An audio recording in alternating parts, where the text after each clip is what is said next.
E aí, pessoal, tranquilidade? Hoje na nossa videoaula 7 de Estrutura de Dados 2, referente à terça-feira, 13/3/2018, do Centro Universitário Católico de Quixadá, vamos dar continuidade à nossa classe Sequência Duplamente Encadeada, onde o exercício é criar um método para inserir ordenado, onde ao inserir um elemento, ele deve ser inserido ordenado, considerando que a nossa lista só deve receber valores inteiros. E em seguida, criar um método para remover um nó de acordo com a posição passada por parâmetro. Como vocês podem ver no exemplo, se eu inserir A, B, C, D e E, ao chamar o método passando a posição 2, a lista deve ficar da seguinte forma: A, B, D e E. Sem mais delongas, vamos ao código. Aqui na minha classe Sequência Duplamente Encadeada já existem alguns métodos feitos, certo? Esses métodos a gente viu em sala de aula, mas o diferencial dessa classe é que ela herda de lista duplamente encadeada, ela faz uma herança, ou seja, ela herda todos os métodos que estão lá na lista duplamente encadeada. Dessa maneira, a gente pode fazer o reuso de código. Focando no exercício, podemos ver aqui que eu criei um método chamado inserir ordenado, que passa um int valor por parâmetro e não me retorna nada, por isso do void. Primeiramente lancei uma condição, se diferente de isEmpty ou se não estiver vazia, lembrando que o isEmpty foi um método que eu herdei de lista duplamente encadeado com quando eu fiz a herança, que nada mais é do que um método boolean que retorna o tamanho ou quantidade de elementos que estão inseridos na minha fila. Voltando aqui para a classe sequência duplamente encadeada, podemos ver que eu criei um objeto chamado novo nó do tipo dNode, onde o anterior desse objeto criado vai ser o início, pois que eu criei o objeto, eu tenho que ligar ele ao fim. Por isso que eu botei início.getPróximo para ligar ele ao fim. Depois eu passo o valor, o parâmetro. Igualmente a uma fila de seres humanos, eu vou sempre inserir no fim. E depois que eu fizer essas inserções, eu vou fazer a ligação da minha lista ao meu objeto, com o in.setPróximo e o fim.set anterior. Como eu estou fazendo a inserção de um novo objeto, eu dou um tamanho mais,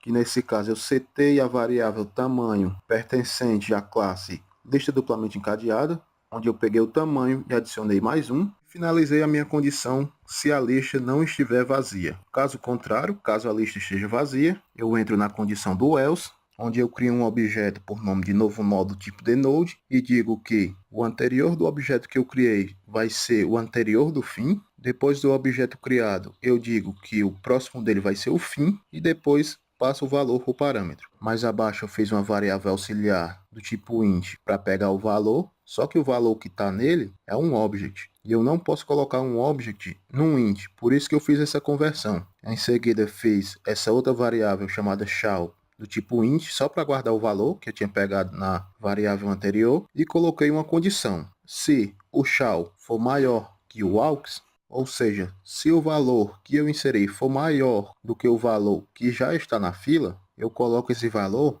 para trás do valor que já estava, como numa fila convencional. O último que chega vai para o último da fila. Foi por isso que eu disse aqui nessa linha de código que o próximo do anterior do fim vai receber o novo nó, ou seja, o elemento que a gente está inserindo.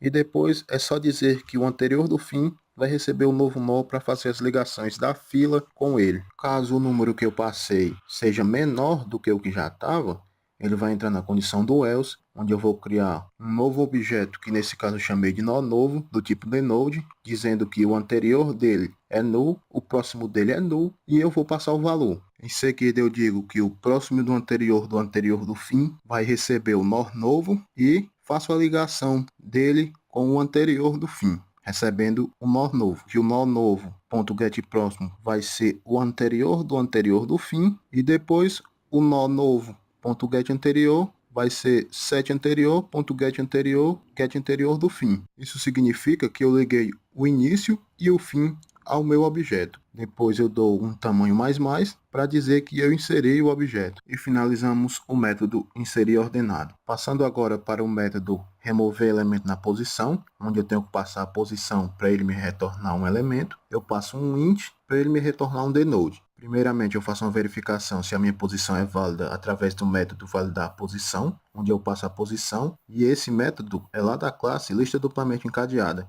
que a gente pegou por herança. Caso isso seja verdade, mais uma vez eu faço uma verificação se a posição que eu passei por parâmetro é menor do que a quantidade de elementos que eu tenho inserido na minha fila, dividido para 2, E se isso for verdade, eu recebo o próximo do início em uma variável auxiliar do tipo denote e faço um for, que varia de até a minha posição, e até que essa condição seja negada, a minha variável auxiliar vai receber ela mesma ponto get próximo, para ela sempre ficar percorrendo a nossa fila. Se eu encontrar a posição que eu estava procurando, ela vai ser removida, eu vou dar um tamanho menos menos, para dizer que eu removi o objeto, e retorno o valor que estava na posição que eu removi, através da variável auxiliar. Lembrando que isso só vale caso a posição que eu esteja procurando seja menor do que a metade dos elementos que estão inseridos na minha fila. É só você pensar o seguinte: pegue uma fila, divida em 2, conte de 1 até 10 e divida esses 10 elementos para 2. Se o número que eu estiver procurando está entre 1 e 5, então eu faço o primeiro caso. Caso contrário,